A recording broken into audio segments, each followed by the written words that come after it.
Y si te dijera que los 40 días posteriores a la resurrección de Jesús fueron algunos de los más importantes de toda la historia, y casi nadie los conoce en profundidad.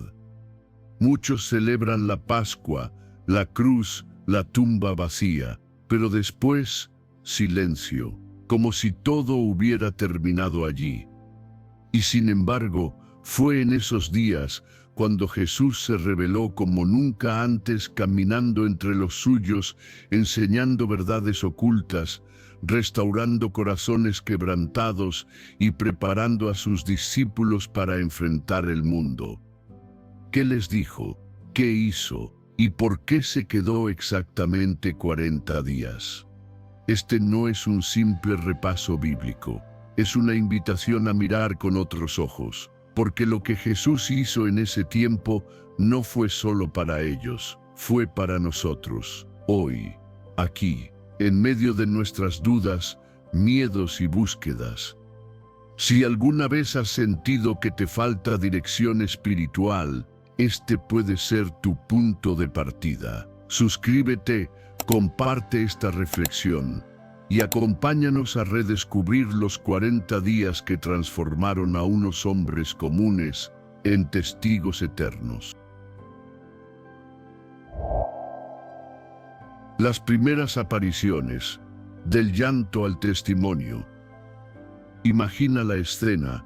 Acababa de vencer a la muerte, de hacer añicos las cadenas del sepulcro, el velo del templo rasgado, la ira de Dios satisfecha, la eternidad abierta para quienes creen. Entonces, ¿qué hace el Salvador resucitado? ¿Acaso se planta en una montaña, proclamando su gloria con voz de trueno?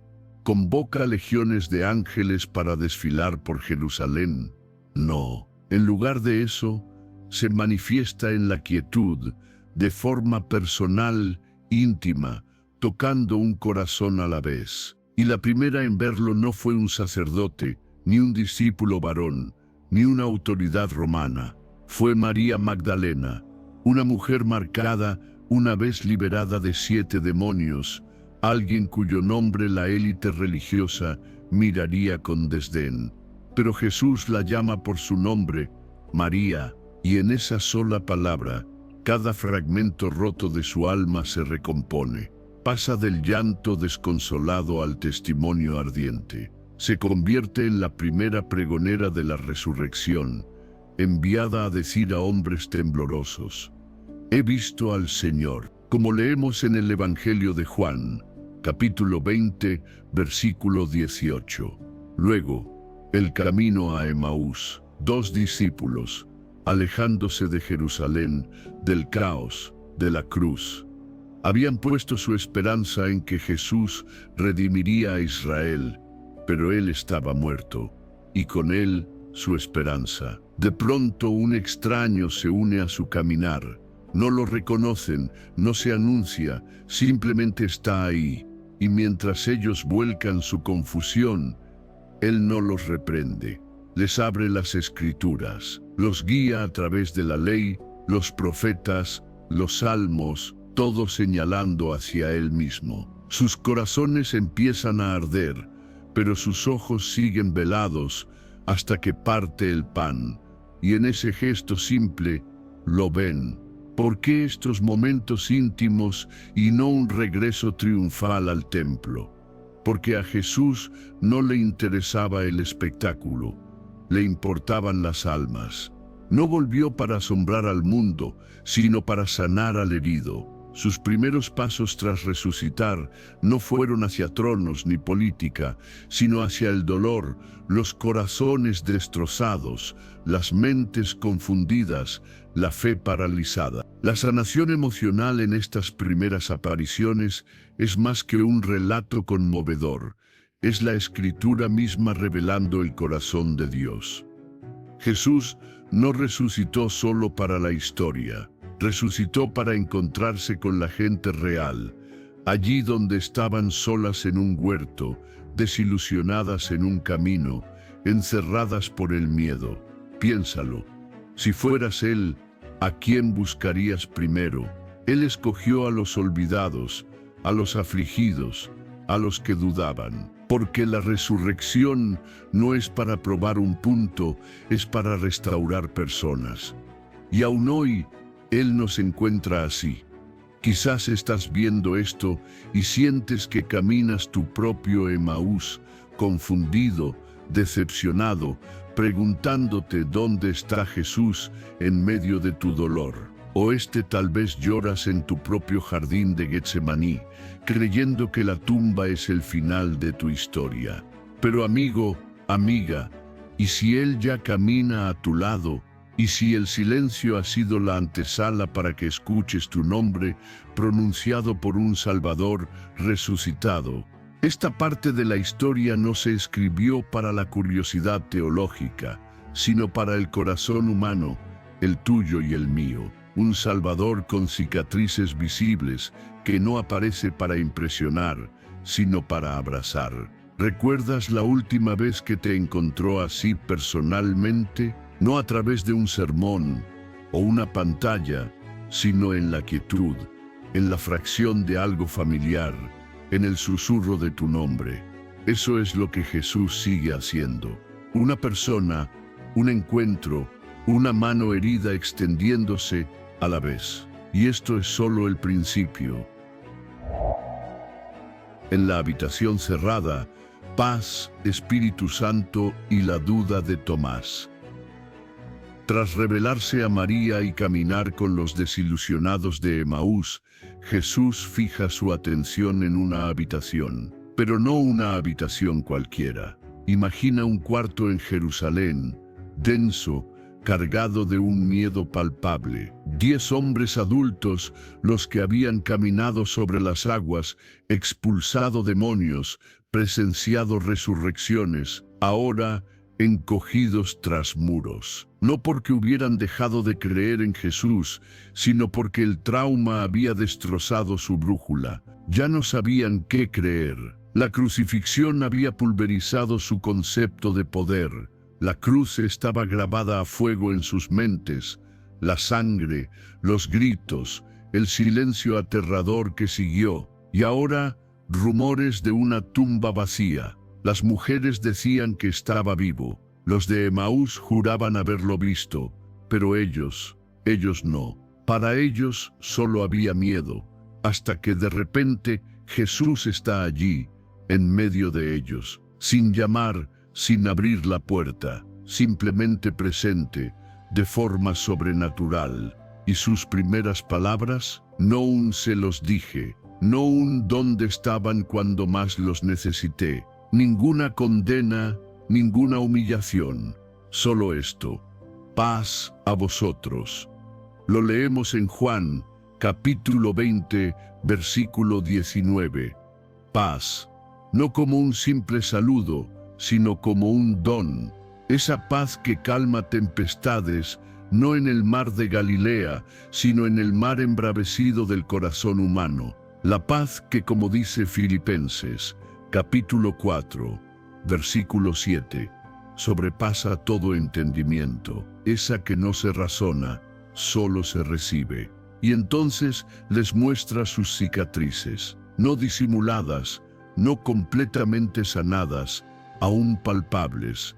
¿Por qué? Porque Jesús no esconde su sufrimiento, lo revela.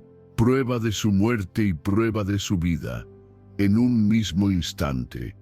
Pero quizás el momento más impactante vino después. El Evangelio de Juan nos cuenta que Jesús sopló sobre ellos y dijo: recibid el Espíritu Santo.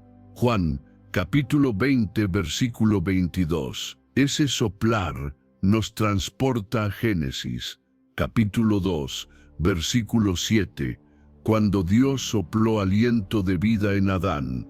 No es solo aire, es vida, es creación, es un nuevo comisionamiento. Esto no era mero consuelo, era un llamado a la acción. Estos hombres no solo estaban siendo calmados, estaban siendo enviados. Unos versículos más adelante, Jesús declara: como me envió el Padre, así también yo os envío. Juan, capítulo 20, versículo 21.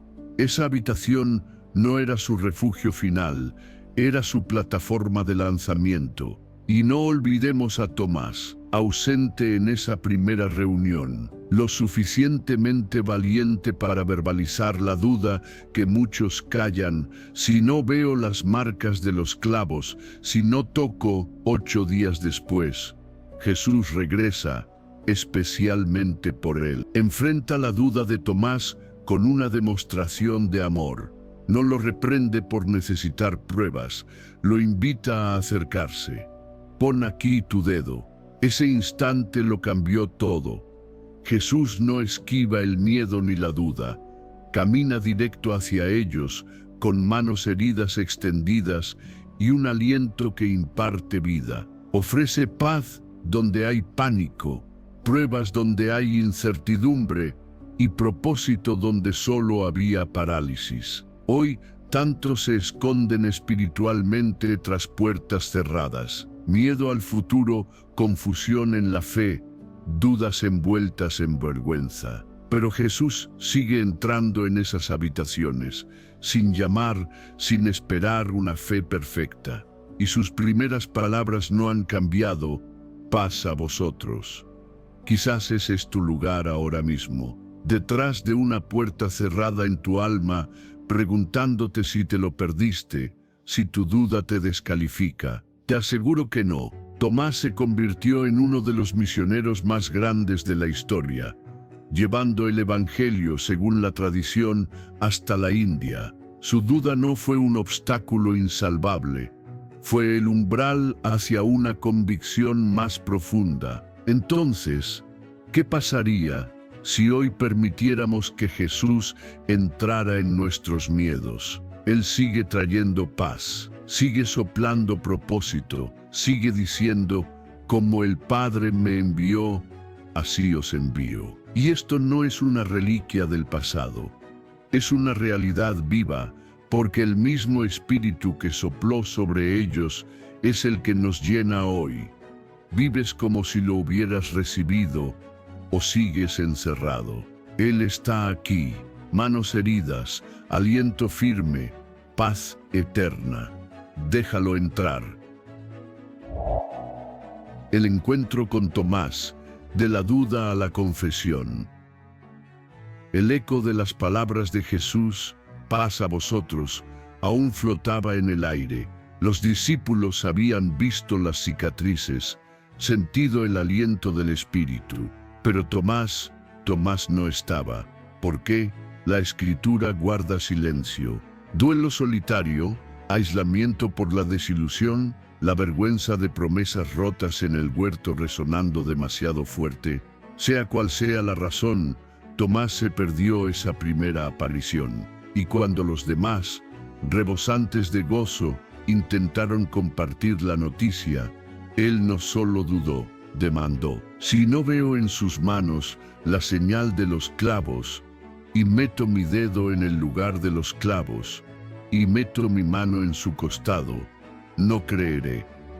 Palabras de Juan, capítulo 20, versículo 25. No era incredulidad nacida de la rebeldía. Era un corazón roto expresándose con una honestidad brutal. Pero aquí está lo asombroso. Jesús no se apresura a corregirlo.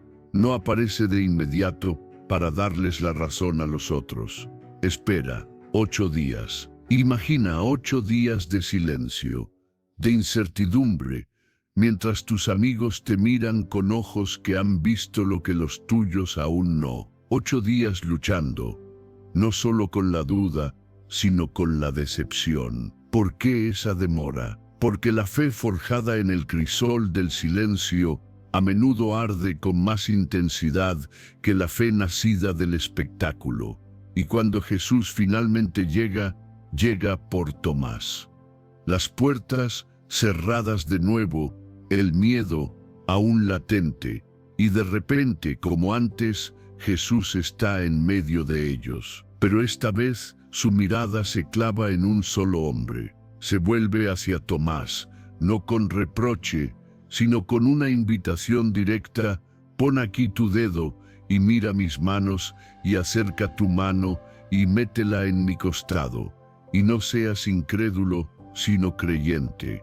Juan, capítulo 20, versículo 27. Jesús lo encuentra justo en el epicentro de su escepticismo.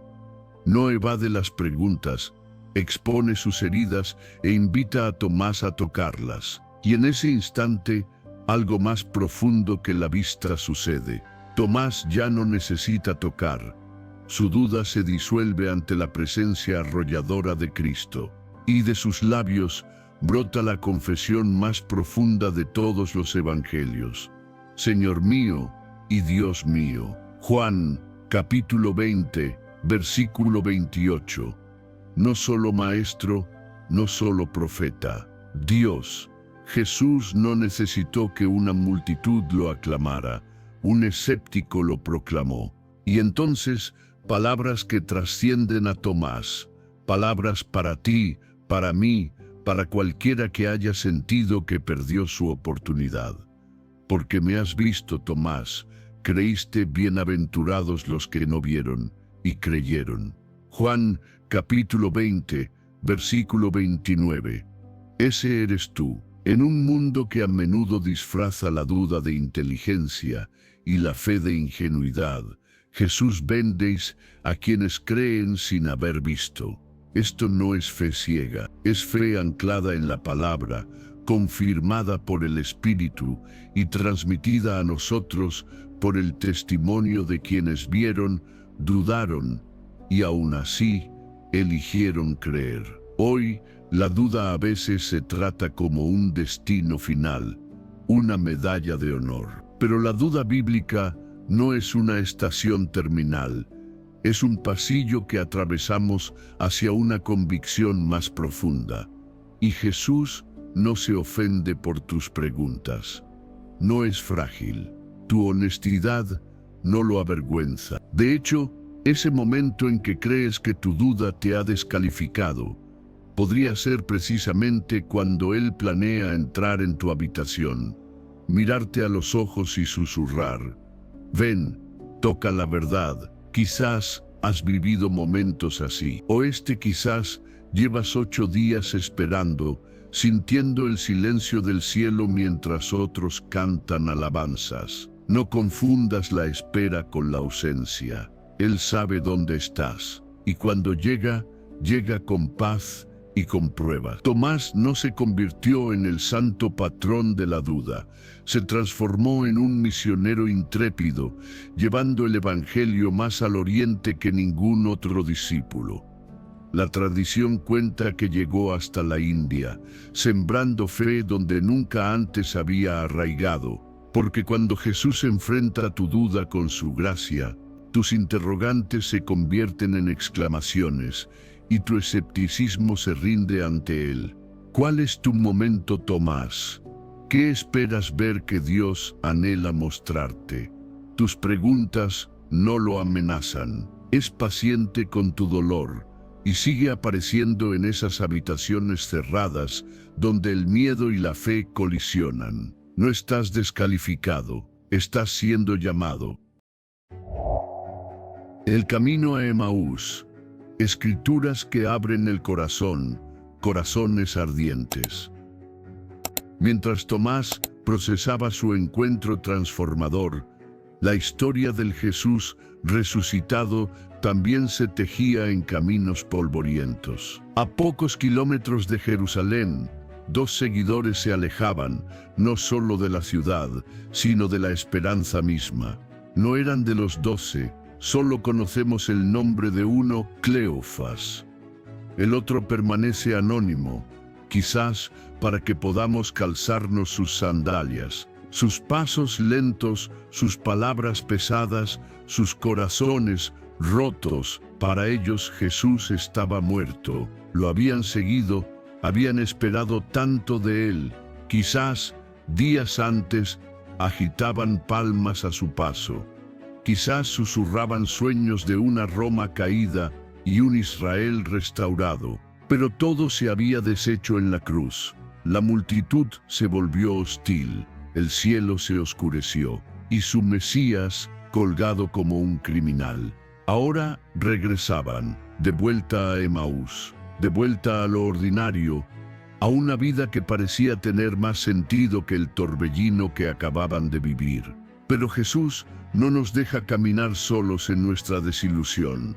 Lucas, capítulo 24, nos dice que Jesús mismo se acercó y caminó con ellos, mas los ojos de ellos estaban velados para que no le conociesen, como leemos en los versículos 15 y 16. ¿Por qué este anonimato? ¿Por qué el Salvador resucitado, con la victoria en sus venas, elegiría caminar de incógnito? Porque a veces las revelaciones más profundas germinan en el silencio de la escucha. Jesús escuchó, les permitió derramar su dolor. Nosotros esperábamos que Él era el que había de redimir a Israel. Dijeron, según el versículo 21. Esas palabras, nosotros esperábamos, qué resumen tan desgarrador de una fe defraudada, y quizás tú también las has pronunciado. Yo esperaba que mi matrimonio funcionara. Yo esperaba que llegara la sanidad.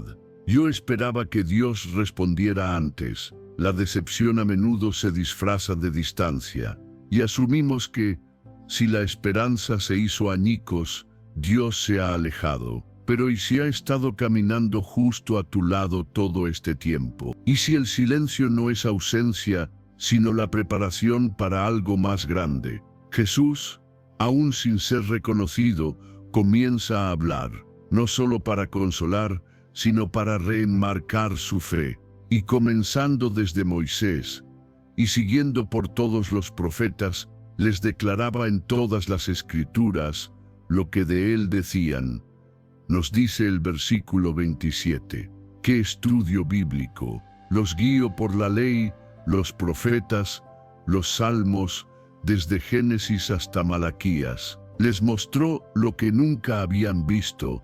La historia entera siempre había sido sobre él. Y aquí está la verdad asombrosa. No empezó mostrándoles sus cicatrices. Empezó mostrándoles las Escrituras. Porque la palabra de Dios es el vehículo por el cual la presencia de Dios revela la verdad de Dios. Hoy anhelamos señales, milagros. Pero Jesús sigue revelándose primordialmente a través de su palabra. No con drama, sino con profundidad.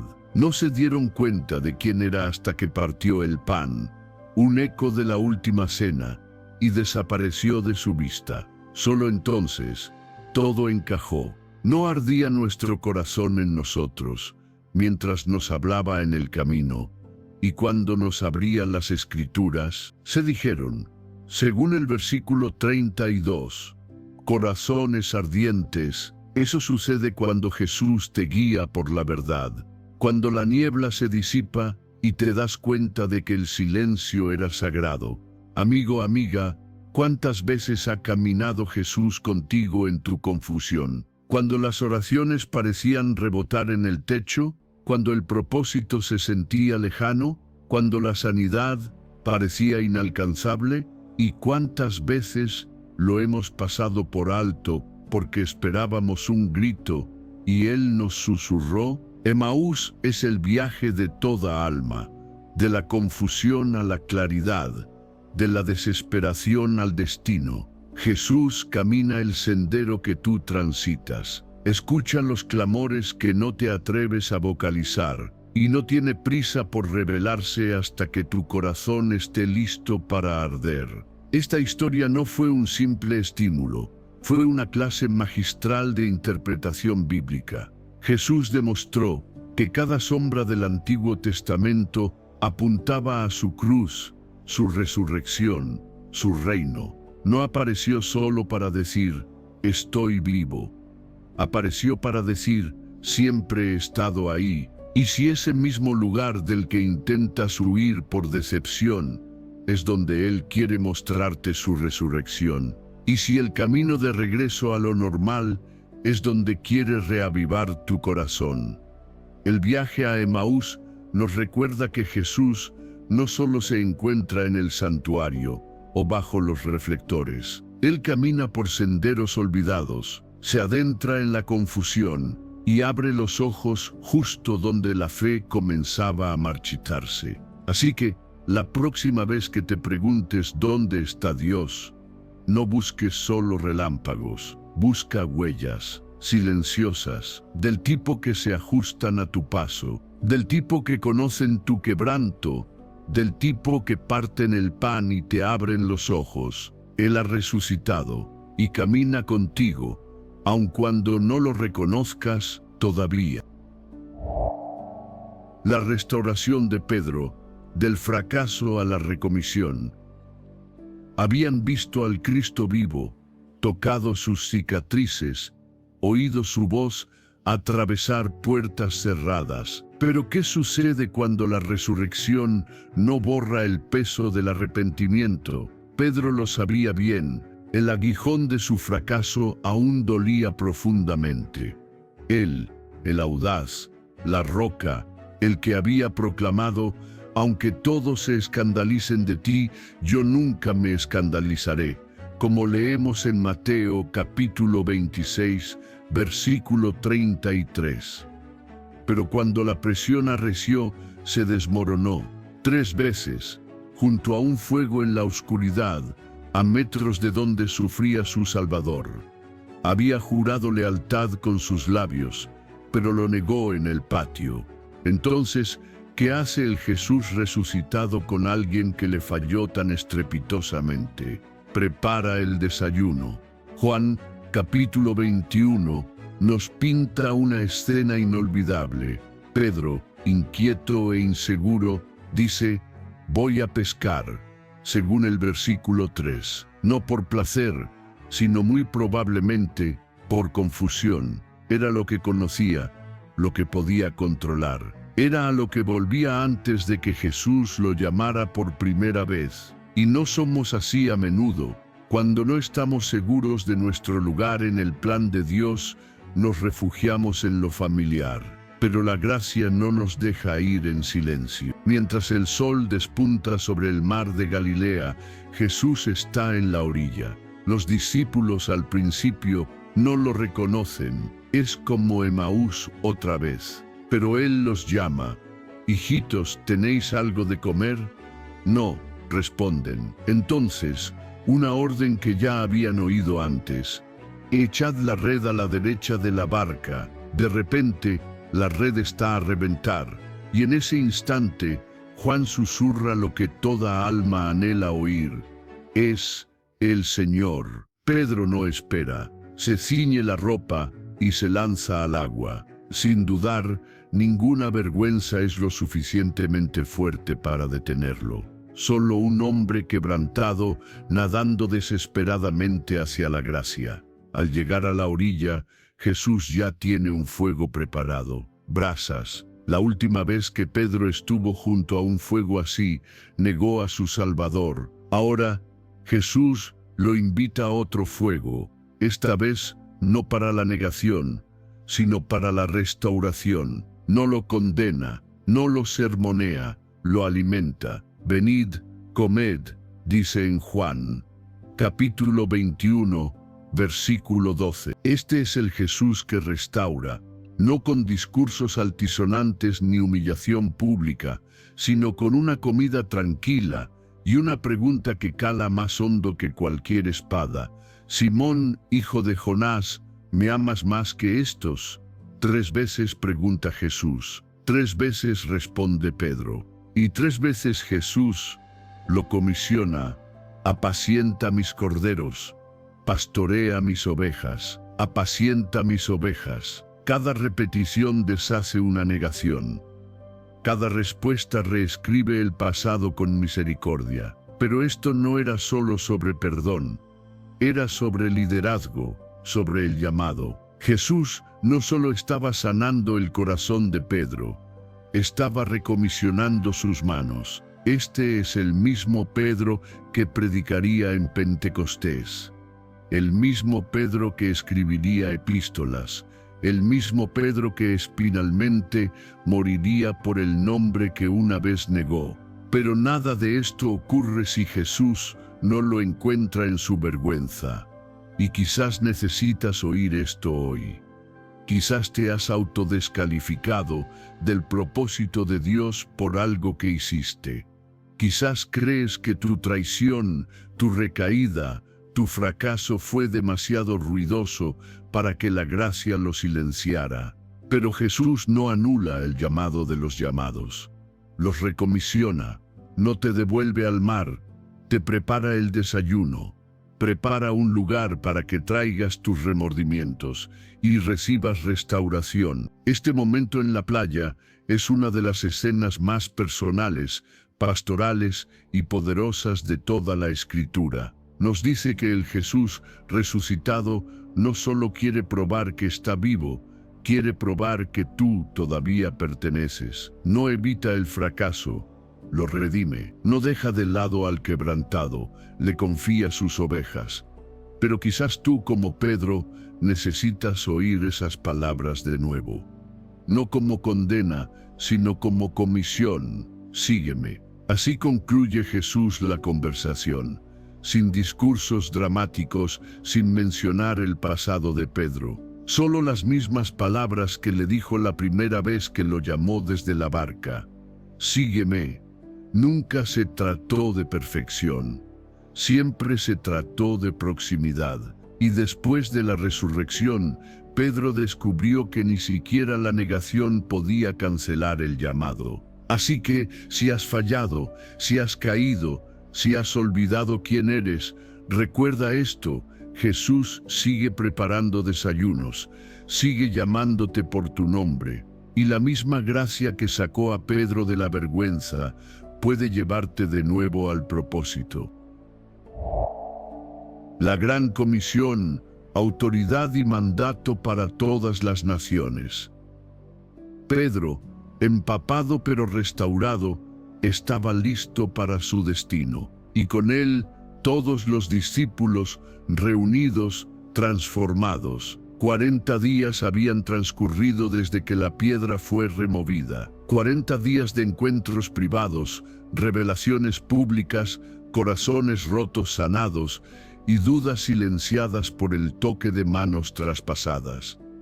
Y ahora, el momento cumbre antes de la ascensión, no una despedida, sino una comisión, una declaración que resonaría por los siglos. Jesús los llevó a un monte en Galilea, el mismo lugar donde les había dicho que se encontrarían.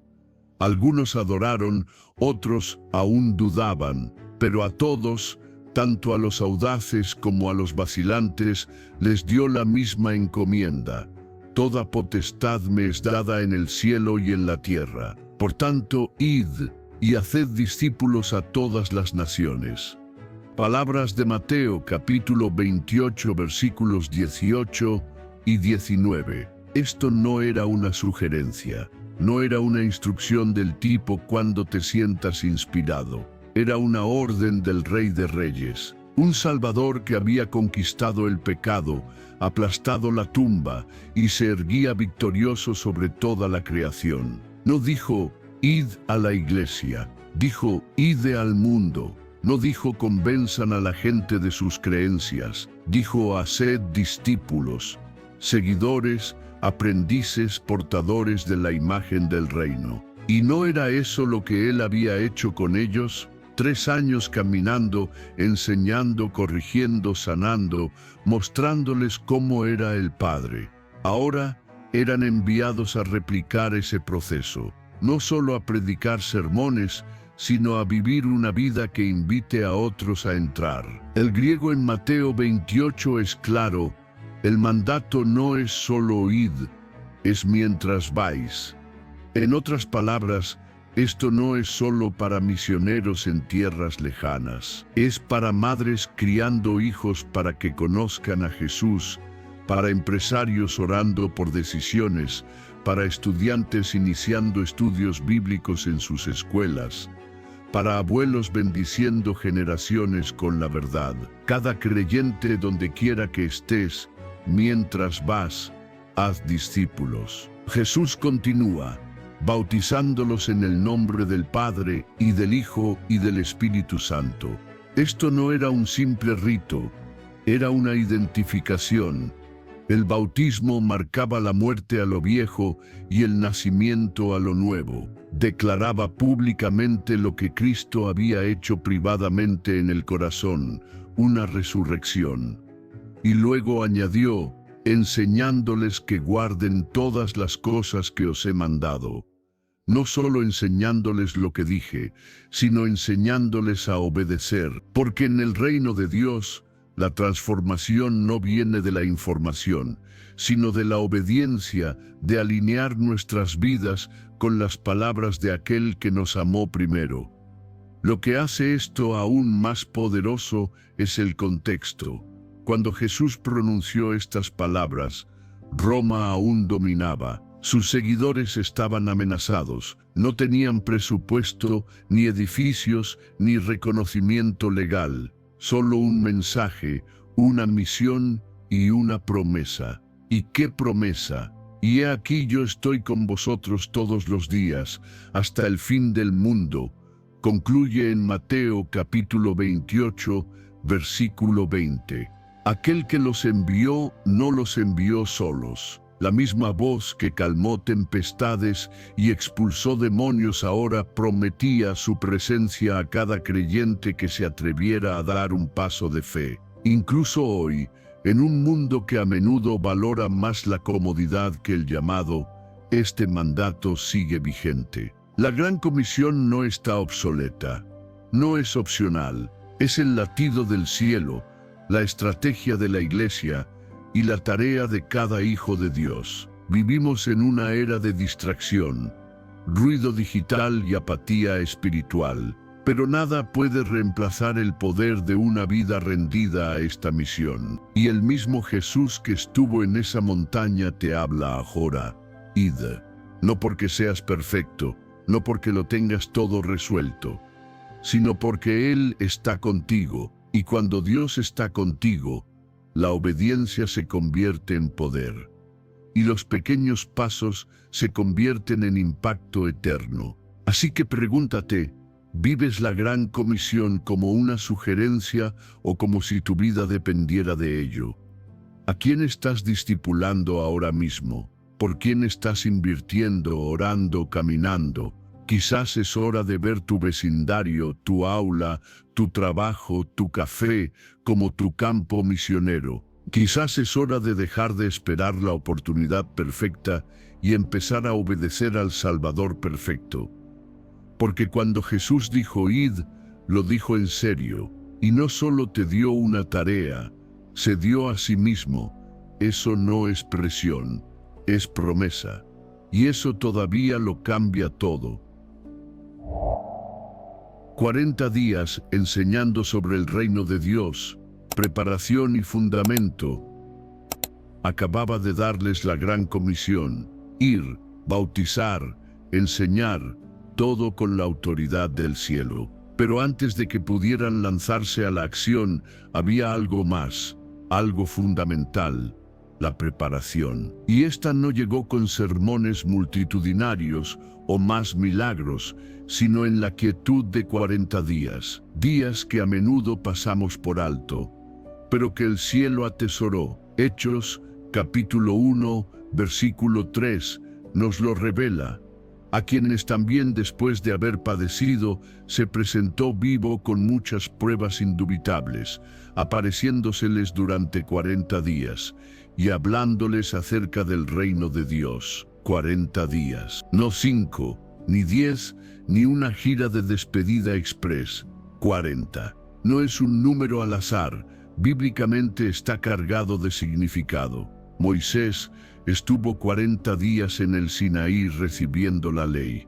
Elías ayunó 40 días camino a su encuentro con Dios. Jesús mismo ayunó 40 días antes de iniciar su ministerio público. Y ahora, tras la resurrección, dedica otros 40, no en gloria espectacular, sino en conversaciones íntimas intencionadas que moldeaban el corazón de sus discípulos. ¿Y en qué se centró? En el reino de Dios, no en estrategias, ni en crecimiento eclesiástico, ni en cómo ganar audiencias o protegerse de la persecución. El reino, porque el reino de Dios no es un mero concepto, es el mensaje central de Jesús, de principio a fin. Es el gobierno de Dios irrumpiendo en un mundo roto. Es lo que proclamó en parábolas, demostró con milagros y aseguró con su cruz y resurrección. Y ahora, en sus últimos momentos antes de ascender, les recuerda, esta sigue siendo la misión. Imagina el peso de esos momentos. Jesús caminando con ellos, comiendo con ellos, abriendo las Escrituras una vez más, como en el camino a Emaús, conectando la ley, los profetas, los salmos, mostrando cómo todo apuntaba a este reino. No era un reino político, como el que anhelaban cuando discutían quién se sentaría a su diestra. No, este reino no vendría con ejércitos ni tronos terrenales, vendría a través de la verdad, del sacrificio, de corazones transformados. Esto era crucial, que los discípulos lo comprendieran antes de poder cambiar el mundo. Antes de que Pentecostés llegara con fuego y poder, necesitaban entender que no estaban construyendo su propio imperio. Eran administradores del suyo, y es vital notar, Jesús no solo les impartió datos, obró en su formación. No eran clases pasivas, eran encuentros transformadores. Pedro, el que lo negó, Tomás, el que dudó, no solo fueron perdonados, fueron moldeados para ser portadores del Evangelio. Cada comida, cada conversación, cada pasaje que les abrió no era un simple repaso, era revelación. Era entrenamiento para cómo vivirían, liderarían y amarían. Y si estás escuchando esto y te preguntas qué tiene que ver conmigo, la respuesta es todo, porque somos una generación que a veces confunde la salvación con el punto de llegada, cuando en realidad la salvación es el comienzo de la transformación del reino. ¿Listo para la verdadera pregunta? Si Jesús pasara 40 días contigo después de su resurrección, ¿de qué hablaría? Abordaría tus prioridades, tus distracciones, tus miedos, tu comprensión del Evangelio. Necesitaría corregir tu visión del poder, del éxito, de la relevancia. Porque, seamos honestos, a menudo buscamos resultados, pero Él busca raíces. Perseguimos fuegos artificiales espirituales, pero Él edifica cimientos inquebrantables. Y antes de decirles que esperaran el poder de lo alto, se tomó el tiempo para enseñarles para qué era ese poder. No para control, no para comodidad, sino para avanzar el reino de Dios en cada nación, cada corazón, cada hogar. Esta temporada de 40 días también nos recuerda algo vital en nuestra cultura acelerada. Jesús nunca tuvo prisa. Ya había conquistado el pecado, derrotado la muerte, asegurado la salvación, y aún así se detuvo para enseñar, para preparar, para invertir, porque las personas transformadas construyen cosas eternas. ¿Qué significa esto para nosotros? Que necesitamos bajar el ritmo también. Necesitamos sentarnos a sus pies de nuevo. No solo correr a servirle, sino escuchar. Dejar que sus palabras sobre el reino molden nuestras relaciones, decisiones, valores, que sus prioridades sean las nuestras. No es solo preguntar, Dios, ¿qué quieres que haga hoy? Sino Dios, ¿cómo esta decisión avanza tu reino? Ya sea nuestro dinero, cómo tratamos a otros, cómo usamos el tiempo, todo bajo la autoridad del Rey. Significa también prepararnos antes de actuar. Los discípulos no se lanzaron con carisma, se lanzaron con claridad. No solo eran apasionados, tenían mentalidad de reino. Habían pasado tiempo con el Cristo resucitado, y eso lo cambió todo. Así que, un desafío: ¿has dejado que Jesús te enseñe sobre el reino? ¿O has estado demasiado ocupado pidiéndole que construya el tuyo? ¿Has creado espacios para momentos de 40 días en tu vida, tiempos de enseñanza intencional, de reforma silenciosa? ¿O has corrido tanto para Dios que no te has detenido a estar con Él? No saltemos este paso. Antes del fuego de Pentecostés, debe estar el susurro del reino. Antes de la audacia, el cimiento. Y antes de llevar el mensaje, debemos vivirlo, porque el reino no es algo que construimos para Él. Es algo que Él construye a través de nosotros. Y eso solo ocurre cuando escuchamos, cuando nos inclinamos, cuando le permitimos enseñarnos, tal como hizo con ellos durante 40 días sagrados. Palabras que aún hoy resuenan. Esperando el poder, la promesa del Espíritu Santo. Con las enseñanzas sobre el reino frescas en sus corazones, los discípulos debían sentirse listos e impacientes por cumplir la gran comisión, respirando la autoridad del Rey resucitado, viéndolo caminar entre ellos con cicatrices que acallaban toda duda. ¿Cómo no iban a querer lanzarse ya? Pero entonces Jesús dice algo inesperado. Lucas capítulo 24, versículo 49.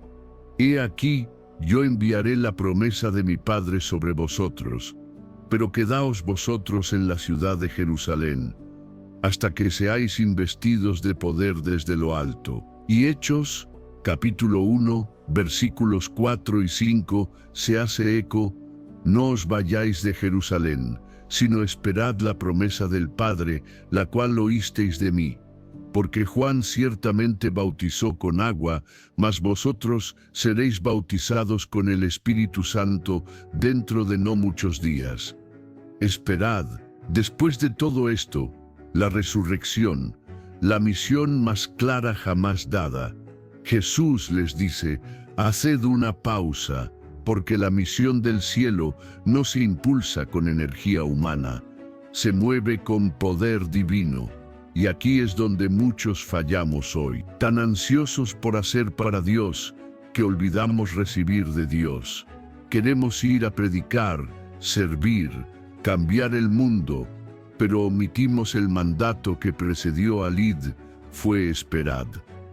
Jesús sabía algo que los discípulos aún no captaban del todo. La misión que les encomendó no podía cumplirse solo con conocimiento, celo o estrategia. Requería el Espíritu Santo. Sin Él no tendrían poder, tendrían presión. Sin Él no traerían transformación, traerían simple actuación. Y la diferencia es abismal. Verás, Jesús no los enviaba a ser impresionantes, los enviaba a ser empoderados. Y el empoderamiento solo viene a través del Espíritu. Por eso lo llamó la promesa del Padre, no un extra opcional, no un bono para los superfieles.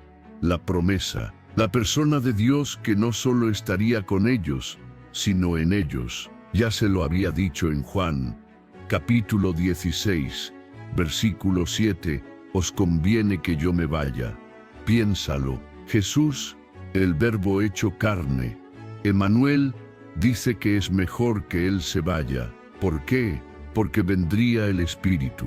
El Espíritu que convence, consuela, aconseja, que nos recuerda la verdad, que intercede por nosotros con gemidos indecibles, que nos capacita para testificar, resistir el pecado, vivir en audaz obediencia. Sin el Espíritu, la resurrección sería historia. Con el Espíritu, se convirtió en movimiento.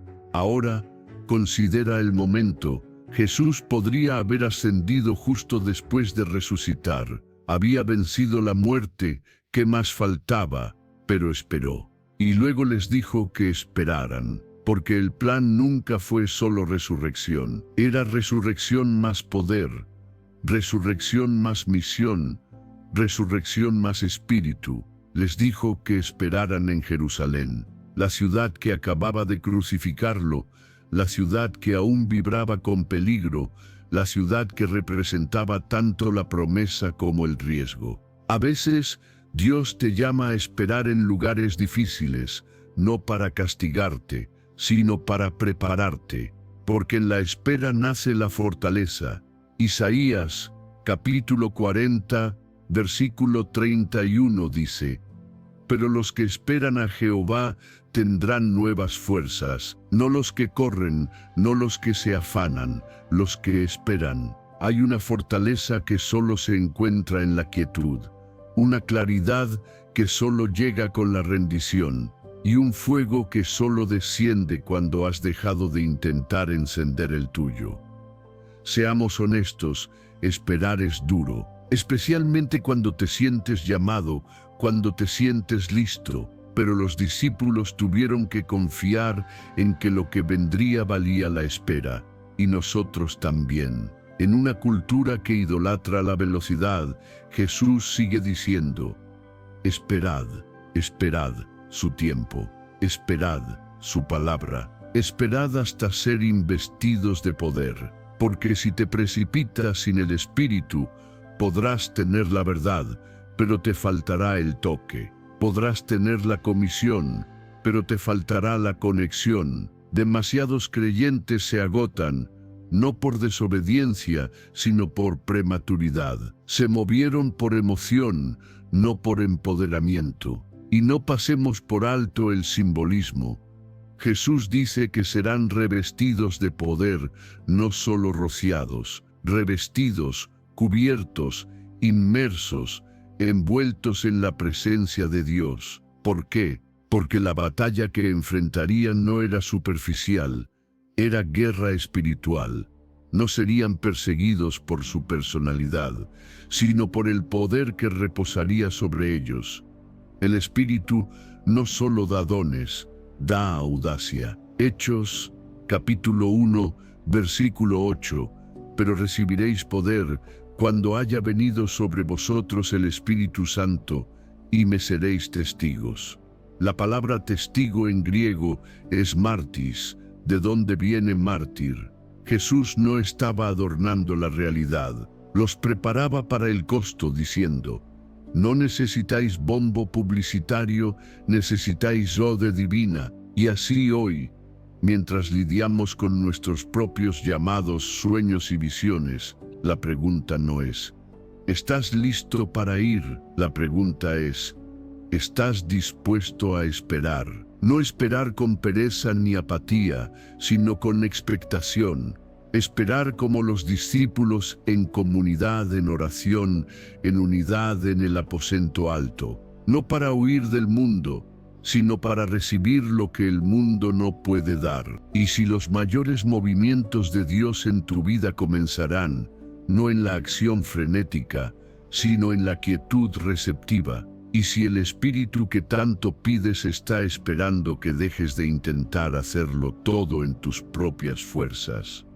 Jesús dijo: esperad, porque lo que viene vale oro. Y cuando llegó Pentecostés, cuando ese viento recio llenó la sala y lenguas de fuego se posaron sobre cada uno, nadie lamentó la espera.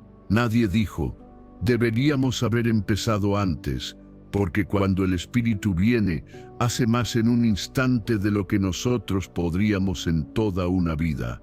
Así que, no te muevas sin Él, no te adelantes a la gracia. No te conformes con un buen plan cuando el poder del cielo está disponible. Espera, escucha, ora, porque cuando seas revestido de poder, entonces el mundo lo sabrá, y lo que comenzó en el aposento alto no se quedará allí. La ascensión, despedida y promesa de regreso. Y entonces, tras la espera, la enseñanza, la revelación, la sanación y la comisión, sucedió. El momento para el que, a pesar de todo, nadie estaba completamente preparado, aunque Jesús lo había insinuado tantas veces. Los discípulos estaban en el Monte de los Olivos, el mismo suelo donde Jesús había llorado por Jerusalén, la ciudad que lo rechazó. Pero ahora, este terreno sostenía el peso del siguiente capítulo de la eternidad. Jesús, resucitado y glorificado, alzó sus manos una última vez, no para un milagro, no para calmar una tormenta, no para reprender a un fariseo, sino para bendecir. Lucas, capítulo 24, versículos 50 y 51, dice: y alzando sus manos los bendijo. Y aconteció que bendiciéndolos, se separó de ellos y fue llevado arriba al cielo. Y Hechos, capítulo 1, versículo 9, añade: y habiendo dicho estas cosas, viéndolo ellos, fue alzado, y le recibió una nube que le ocultó de sus ojos. Eso fue, sin carros de fuego, sin truenos ni trompetas, aún. Solo un ascenso sereno divino, el cielo abriéndose para recibir a su Rey. La tierra, observando con ojos desorbitados y corazones expectantes. Y aquí yace el misterio de la ascensión. Aunque marcó un final terrenal, no cerró la historia. La lanzó. Jesús no los estaba abandonando, los estaba posicionando. No se retiraba, estaba siendo entronizado. Ascendía, no solo para irse, sino para reinar. Y esto es más crucial de lo que solemos pensar, porque muchos nos quedamos en la resurrección, celebramos la Pascua, cantamos «Vive» y volvemos a la rutina. Pero la iglesia primitiva no se detuvo en la tumba vacía.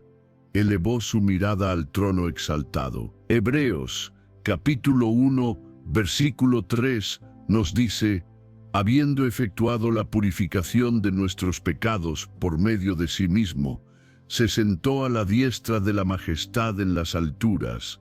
Sentarse no implica inactividad, sino autoridad. Significa que la obra está consumada. Significa que la sangre fue suficiente. Significa que el Rey está gobernando. La ascensión proclamó de una vez por todas: Jesús no es solo Salvador, es Señor. Filipenses, capítulo 2, versículos 9 al 11, captura ese momento en lenguaje celestial. Por lo cual Dios también le exaltó hasta lo sumo, y le dio un nombre que es sobre todo nombre. Ahora está sentado en gloria, intercediendo por nosotros, como dice Romanos, capítulo 8, versículo 34. Preparando un lugar para nosotros, según Juan, capítulo 14, versículo 3, y reinando hasta que sus enemigos sean puestos por estrado de sus pies, como leemos en el Salmo 110, versículo 1. Pero volvamos a esa ladera. Los discípulos, mirando al cielo, probablemente en un silencio sobrecogedor. Y entonces, dos ángeles aparecen y dicen algo que parte la historia en dos. Según Hechos, capítulo 1, versículo 11, este mismo Jesús, que ha sido tomado de vosotros al cielo, así vendrá como le habéis visto ir al cielo. Él regresará. Esto no es solo una despedida, es una promesa. La ascensión no fue el último vistazo de Jesús. Fue el avance de su próximo retorno.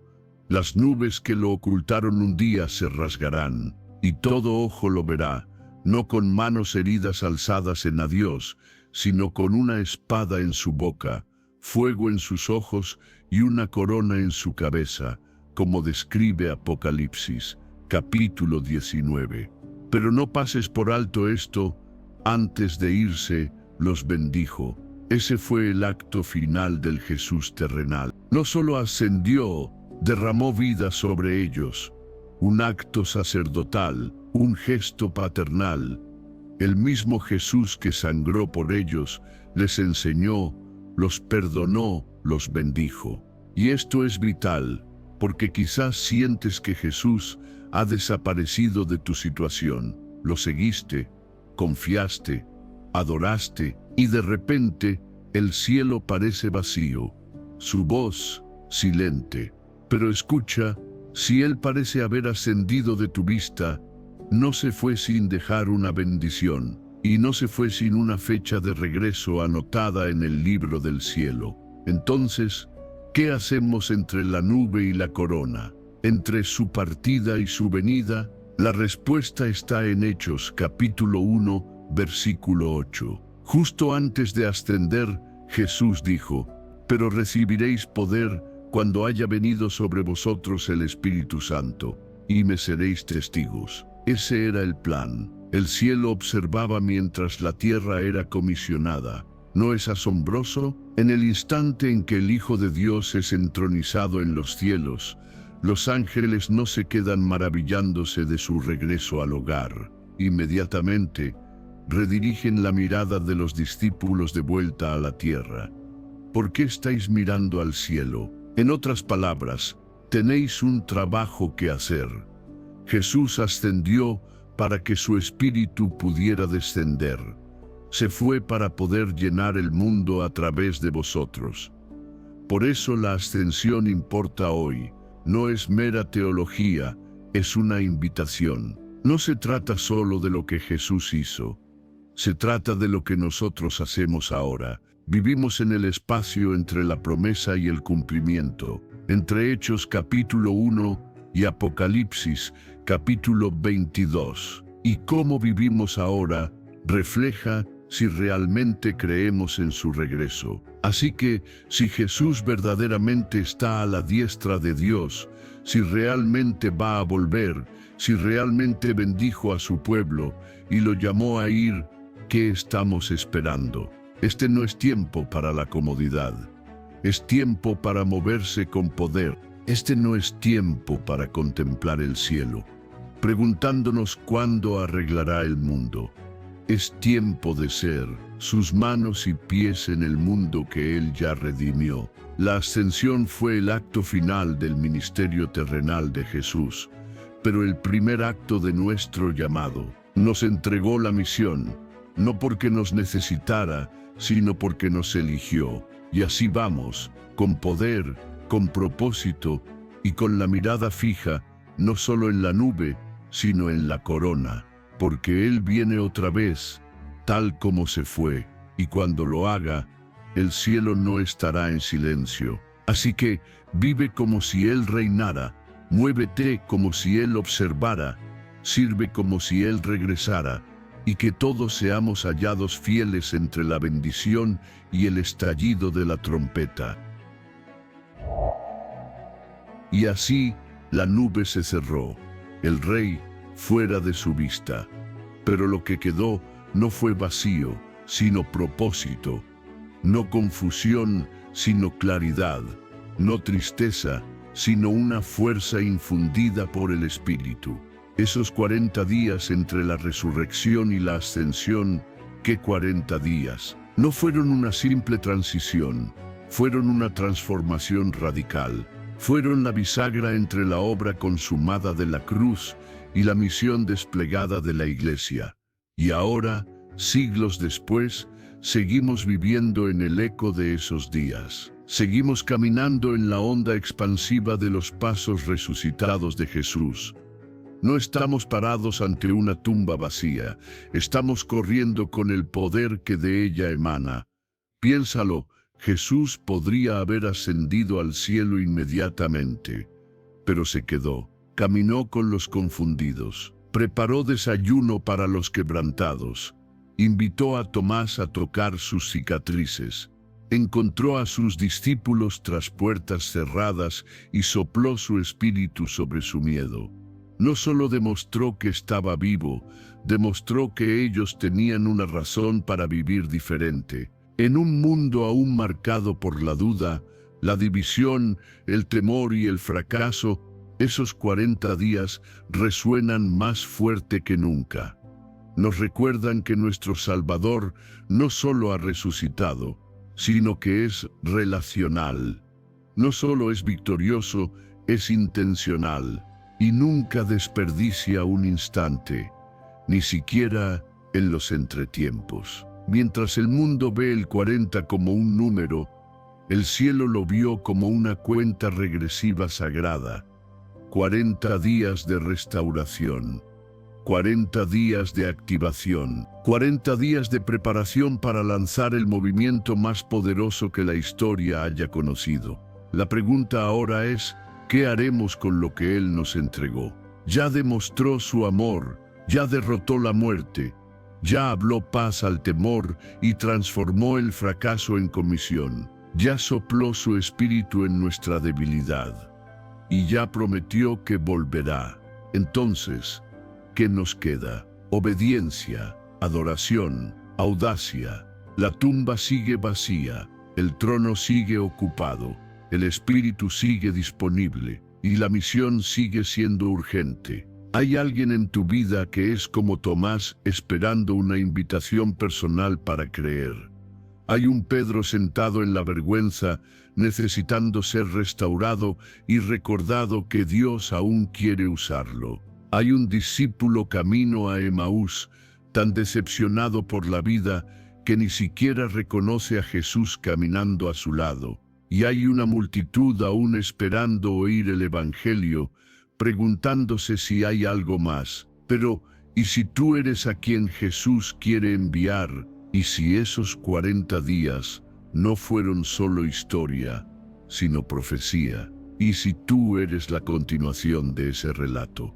Porque lo eres. Esto no es el final del Evangelio, es el comienzo de tu capítulo en él. Así que, donde quiera que estés, en cualquier etapa del viaje, recuerda esto: el mismo Jesús que salió de la tumba, entró en los corazones. Las mismas manos que llevaron cicatrices, ahora te empoderan con su espíritu. Y la misma voz que calmó la tormenta y llamó a los muertos a la vida, te está llamando ahora.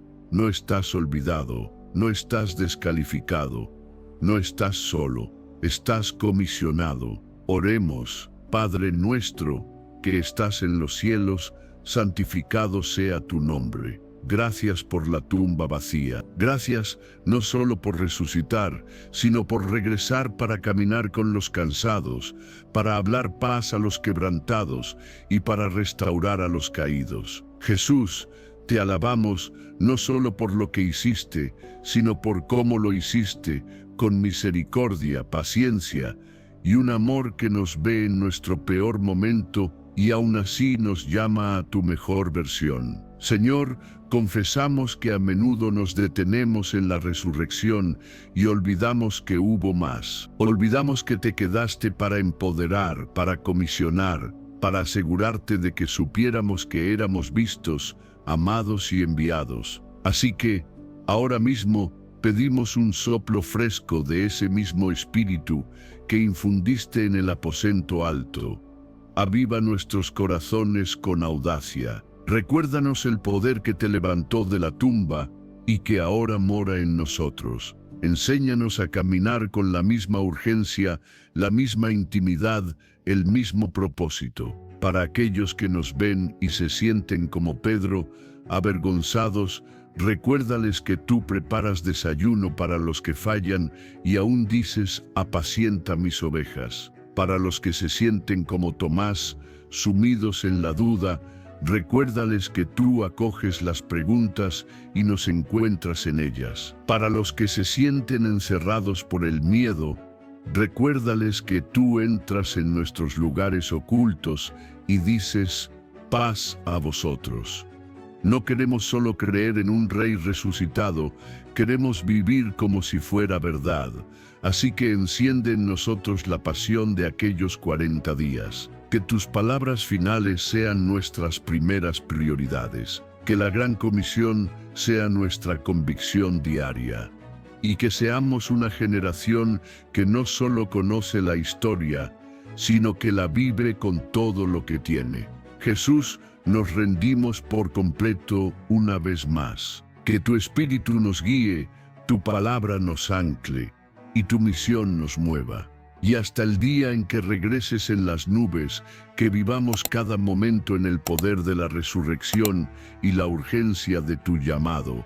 En el poderoso nombre de Jesús oramos. Amén. Si esta inmersión profunda en los 40 días de Jesús te ha dado nueva perspectiva y deseas seguir explorando cómo vivir en este poder y propósito, te invito a descubrir más en nuestros otros videos y recursos de estudio. Hemos preparado guías para ayudarte a caminar con fe audaz y obediente. Mantente rendido, sigue creciendo.